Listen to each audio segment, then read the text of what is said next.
स्वागत है। आप देख रहे हैं समाचार। 19वां विश्व संस्कृत सम्मेलन अपनी दिव्य भव्यता के साथ नेपाल की राजधानी काठमांडू में चल रहा है।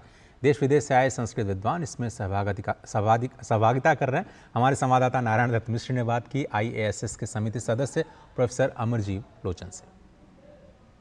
आज हमारे साथ अंतर्राष्ट्रीय संस्कृताध्ययन समवाय के समिति सदस्य प्रोफेसर अमरजीव लोचन जी साथ में हैं। हम उनसे ये जानेंगे कि कोरोना काल के वैश्विक संस्कृत सम्मेलन के आयोजन के बाद जो 19वां विश्व संस्कृत सम्मेलन जो यहाँ नेपाल में आयोजित हो रहा है, उन दोनों के बीच में क्या उथल पुथल रही।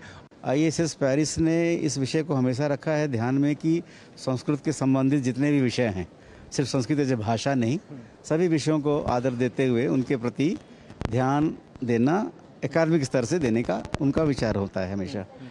और पिछले 60 वर्षों की पुरानी संस्था है और 60 वर्षों में इतने कार्यक्रम हो चुके। पहली बार कोरोना के काल में 18 के बाद 21 वाला, फिर 21 से 22 किया गया और वो हो रहा था कैनबरा में, ऑस्ट्रेलिया में।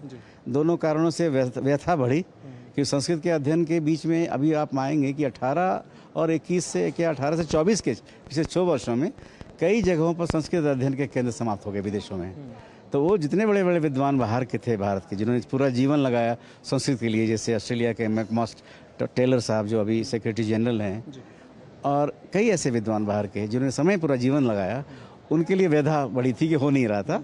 तो 21 के बाद 24 की जब बात बनी, 24 में हो रहा था ये कार्यक्रम नेपाल। हाँ, क्योंकि सीक्वेंस 3-3 साल का बना रहे, लेकिन कई अपरिहार्य कारणों से 24 के दिसंबर में नहीं हो पाया। आपसे जानना चाहूँगा कि अब जो अगला विश्व संस्कृत सम्मेलन है वो कहाँ आयोजित होने वाला है और उसके पीछे की धारणा क्या है, उसके पीछे का लक्ष्य क्या होता है कि इसी स्थान पर अगली बार हो। एक हमारी बड़ी अच्छी व्यवस्था है जो शायद ओलंपिक वाले नकल करें तो उनको फ़ायदा हो। हम लोग आगे वाले 2 सेशन तक तय रखते हैं। तो 2018 में तय हो चुका था कि इसके बाद मुंबई IIT करेगी, तो मुंबई यूनिवर्सिटी भी शामिल होगी इसमें।